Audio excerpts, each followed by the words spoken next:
আমি অ্যাডভোকেট গোবিন্দ প্রামাণিক, মহাসচিব, বাংলাদেশ জাতীয় হিন্দু মহাজোট। গতকাল বিকালে শেখ হাসিনার পদত্যাগের পরে এদেশের হিন্দু সম্প্রদায় মনে করেছিল যে তাদের উপর বিশাল একটা হামলা, লুটপাট, অগ্নিসংযোগের ঘটনা ঘটবে।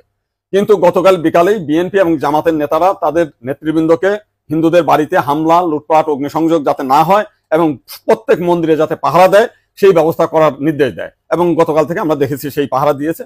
সাধারণভাবে হিন্দুদের উপরে বড় কোনো মন্দিরে কোনো হামলার ঘটনা ঘটে নাই।